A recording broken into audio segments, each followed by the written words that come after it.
Aloha, everybody. I'm Josh, and this is my project on Fiji for our geography class.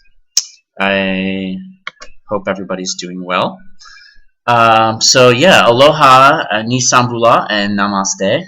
Um, I have chosen Fiji because it's one of the most developed oceanic nations. It has a pretty strong economy, despite being relatively new in terms of its independence.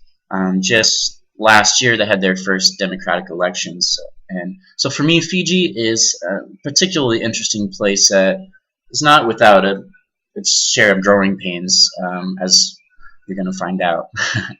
So here, you can see a map of Fiji. This isn't all of the islands, but it's the majority of it, and really the islands that most of the people live on. There's 332 islands, and actually, depending on high tide or low tide, there could be up to 500 plus more islets, like real small little islands. The two major islands, the really big ones that you can see there in the middle, nearly 90% of the people in Fiji actually live on those two islands. That's Vanuatu and Viti Levu. Viti Levu has the capital of Suva. So Fiji has a little less than a million people living there, about 860,000 people. Suva, the capital, it's pretty beautiful from the pictures that I've seen. It's the political and administrative center of Fiji and has been officially, that is, since 1882, shortly after the UK annexed and moved the capital by colonial decree, of course. It's the second most populated area in Fiji with 86,000 people, the other being Nasinu. And Suva is one of the largest and most cosmopolitan cities in the South Pacific. Pretty cool. So you might have noticed earlier when I said namaste along with the Fijian greeting, ni sambula. There's a reason that I threw that in there, not just for fun. And that's because until the 1980s, over 40% of the population was Indo-Fijian, with a very traditional lifestyle and culture that comes from their ancestral home of India. I'm going to focus on this aspect of Fiji because it's still very much a contemporary issue surrounded by racism and classism in the Pacific.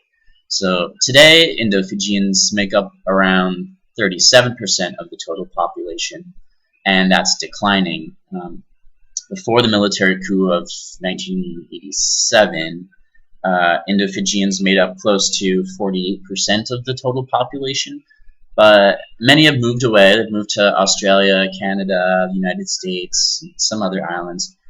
In the 1960s, the Indo-Fijians actually outnumbered the indigenous Fijian population, but because of discrimination issues, many have been moving away to other places where they might have more of a chance for equal rights and opportunities and things like that. Here is just an interesting little chart I found that shows the increasing native Fijian population over time, and then the red line there is the decreasing population of the Indo-Fijian population. Indians were brought over there by the British, and this was a very common practice. There's this little pie chart here just kind of shows all the different places that the British Empire was exporting all of these Indians, these indentured servants, all over the place. And these numbers are estimates based on records, but they're probably pretty accurate. And you can see there, Fiji, 60,965. So, like I said, the Indians were brought over as indentured servants, which were referred to as gumaritas by the British between the 1870s and the 1900s to work on the sugarcane plantations. sound familiar?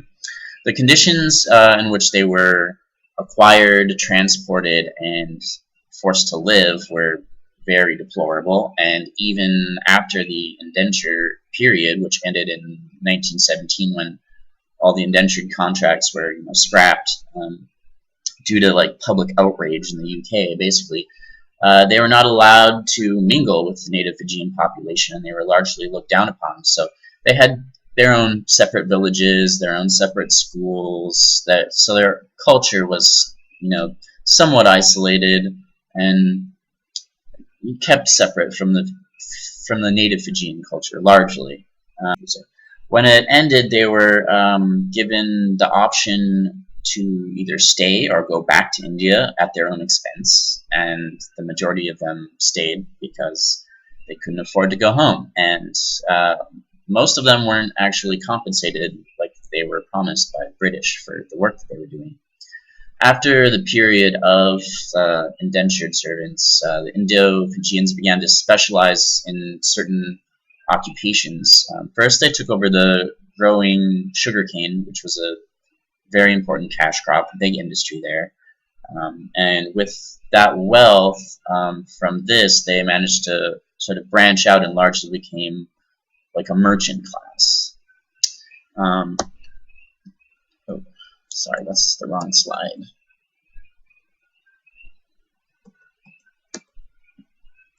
So, although they had very little land, the Indo-Fijian population acquired control of the Fijian economy, essentially, starting with the sugarcane industry and then moving from there. And the situation was a source of hostility between the Indo-Fijians and the native Fijians, and it ultimately helped lead up to the 1987 military coup that I mentioned earlier, and the overthrow of the government by native Fijian military personnel that were opposed to a new government designed to have representation of Indians and ethnic minorities. Yeah, it's not good. The majority of the Indo-Fijians who were left following the coup were mostly like shop owners and other retail merchants, bankers, and the coup adversely affected the tourist industry, which has not regained the ground it had prior to the coup. Yet, they're working on it. The flight of the Indo-Fijians after the coup resulted in the loss of over one-third of the nation's doctors and one half of its lawyers, and a great number of teachers and nurses. So it was a big blow to the community at large, but not just the community at large, particularly the Indian community. So what we find there is sort of a dangerous mixture of religion and politics right now, which has fueled a very sort of Christian versus Hindu attitude for some of the Fijians anyway.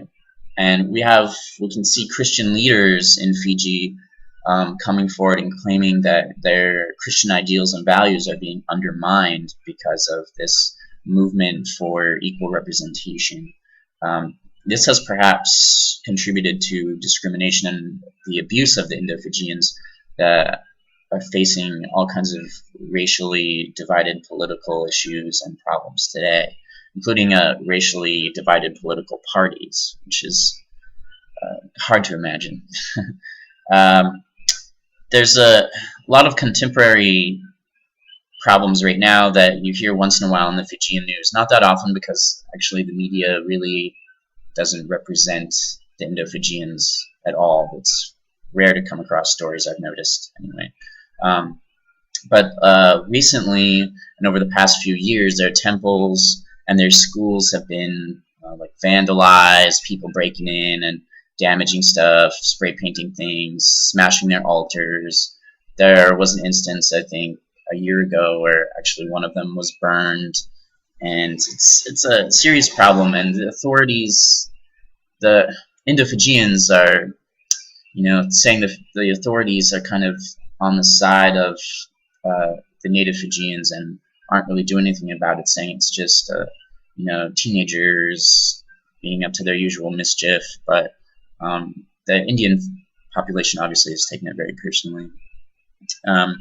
And hopefully, in the future, they'll be able to, learn to mingle and collaborate and, really attack some of the problems that they're facing together. And there was an example. There it is. Of a multicultural festival. The picture up in the upper left-hand corner, we have a native Fijian performing traditional dance with a Indo-Fijian, and they're kind of like teaching each other their traditions, their dances, their culture, and it's more events like this that sort of raise awareness and bring people together, and find their similarities and are able to really find a common ground. I think would be the best step forward for both sides of the issue right now. So as we come up to the chapter on Fiji, I think next week, we'll probably be learning a lot more about this, especially the political situation and the number of coups that have happened up to the recent one, which was I think last year or the year before last year. So I'm excited. It should be really interesting. So hopefully you guys learned something and you enjoyed my clumsy lecture. So aloha and take care, everybody. Have a good weekend. Um, sorry.